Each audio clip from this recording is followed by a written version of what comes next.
From CBS News Bay Area, this is the Evening Edition.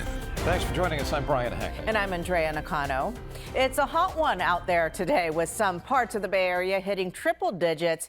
Darren is here to join us to tell us when these temperatures might cool off, but it really was kind of nice and hot today. Yeah, I'm going to answer your question, though, Andrea, in a word: tomorrow. Tomorrow, this is going to get better. But technically, we still have a heat advisory if you are inland until 8 o'clock tonight. The first thing I want to do is just show you what we did for daytime highs real quickly. These are the numbers we hit about 4 o'clock in the afternoon, which is usually when the highs come in. It didn't budge. These numbers are almost exactly what they were yesterday, maybe a degree better by the city, but not much. And I think Antioch actually warmed up a degree. In fact, take a look at how things played out today. When we look at the line, that really shows you the extremes of the microclimates across the bay. 101 out here, 64 is the number that shows up when we take a look at the coast. All right, let's just put some of the more important aspects on this in terms of what you need to be aware of. When we talk about the heat advisory, still have one, but it's just for the inland valleys, and this is going to expire at 8 o'clock. Inland East Bay, that's you till 8 o'clock. Santa Clara Valley till 8. Wait till you see the numbers tomorrow. You may not recognize this place. Second half of your weekend is totally different. I'll show you what I mean by that coming up in a bit. For now, guys, back to you. All righty, thank you, Darren. Developing in Richmond a flare advisory at the Chevron refinery. This is video sent to us from a viewer who caught signs of visible flaring at the plant.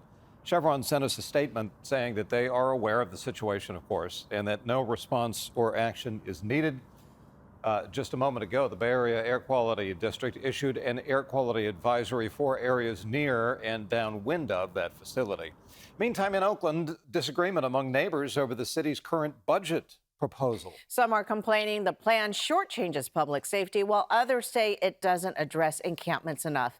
Dahlin attended today's budget meeting to see where Oakland stands. Budgets and numbers, let's face it, they're not very sexy and they don't get a lot of attention. Boring as they may, elected leaders say the proposed budget is very important. It sets Oakland's priorities for the next 2 years. RVs and homeless encampments are among the top issues in Oakland. Elba Alvarado and her Fruitvale district neighbors have been dealing with them for several years. Specifically, RVs parking right next to her neighborhood school. The children is always my concern. I have neighbors stating that they have to walk around the corner in order to get to the school to avoid the RV encampments. She wants more housing for the homeless, so RV dwellers don't keep moving from one neighborhood to the next as the city clears encampments. They don't have a good plan for the homeless. That's what brought the lifelong Oakland resident to attend her first budget meeting. Mayor Barbara Lee and City Administrator Justin Johnson held 2 public meetings in West and East Oakland on Saturday to get resident feedback. Budget is really a reflection of our values. The city is facing a $260 million budget deficit over the next 2 years. Mayor Lee says the proposed budget will lead to about 12 layoffs. Most of the other city positions that would be eliminated are currently vacant. Everyone wants to feel safe and deserve to feel safe, so public safety and addressing Measure NN's goals, which is, of course, making sure we get to 700 police officers. This budget allows us to begin that process to get there. But Councilman Noel Gallo says the proposed budget doesn't invest enough in public safety. He wants the mayor to put more money into the police department to reach 750 officers. It's about safety and a clean environment. Right now, I have so many businesses that have closed down or leaving, but these are employers and these are tax generators. In West Oakland, Councilwoman Carol Fife says her constituents want more money to go toward keeping the community clean. There are several cuts to our litter enforcement officers, the people who pick up trash, tree services. There are just some very specific things around illegal dumping and graffiti that are deeply concerning to me. So I will be making amendments to the budget and working with the city administrator's office. Alvarado says she understands there'll be some difficult cuts, but she wants to make sure those cuts have the least impact on residents. This is my first budget meeting and I want to educate myself more and bring my ideas to the table if I can. Some changes are expected for the proposed budget in the coming days. The City Council has to adopt the final proposal by June 30th. It's a painful time, and I understand any job loss is difficult. I take no joy in this. and yet I was elected to make hard choices, and that is demonstrated in today's budget. Another budget unveiled this week across the bay here in San Francisco. Mayor Daniel Lurie presented his $16 billion budget that would eliminate 1,400 jobs, although most of those positions are vacant to begin with. Several unions and advocacy groups slammed that proposal, accusing Lurie of prioritizing tax breaks for big tech over funding public services. When you cut jobs, you really are cutting public services. Those are things that residents and visitors all depend on. Lurie is trying to close a nearly $800 million deficit.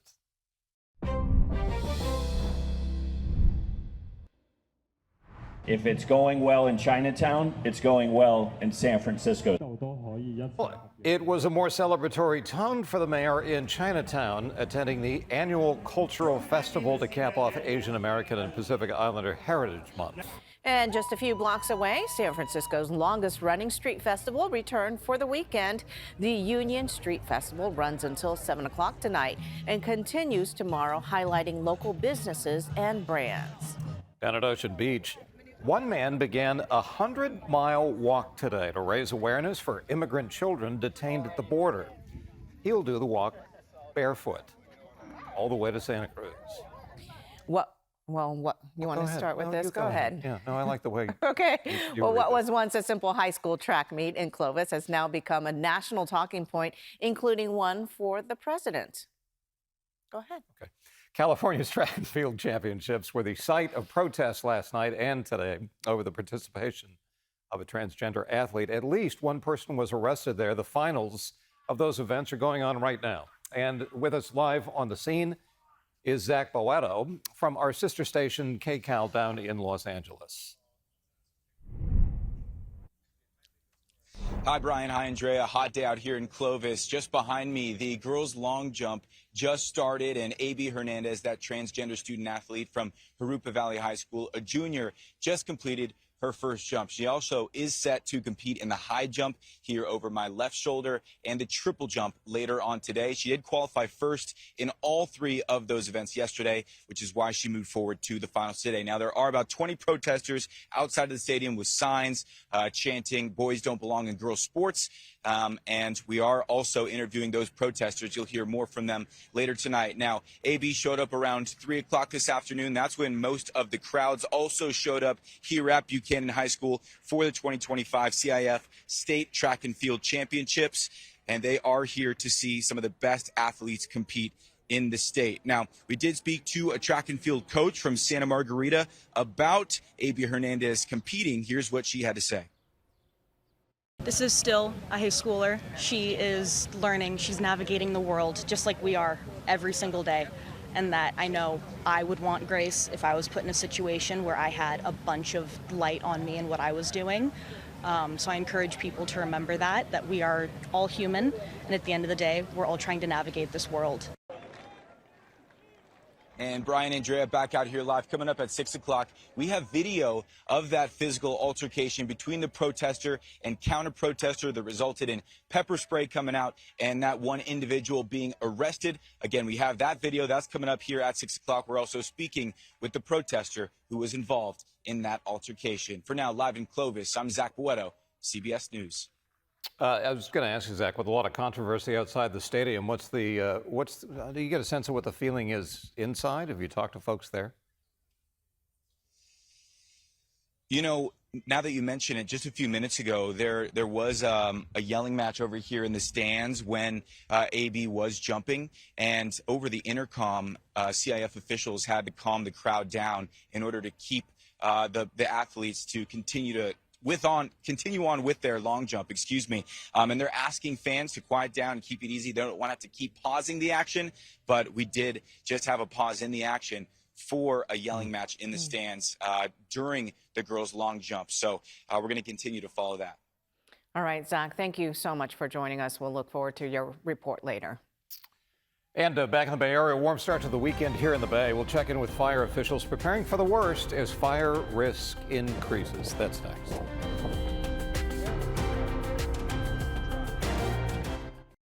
And welcome back on this Saturday afternoon. Weekend's warmer weather comes on the heels of a government report last week that said that the state's above average snowpack is now melting at a record-breaking pace. And now fire officials are warning about the possibility of a drought and an early start to the wildfire season. It's always something. Our John Ramos was across the bay today talking to fire officials about the warmer weather. Contra Costa County has one of the most diverse land masses in the Bay Area, so when things start heating up, it can present significantly different timelines when it comes to wildfire.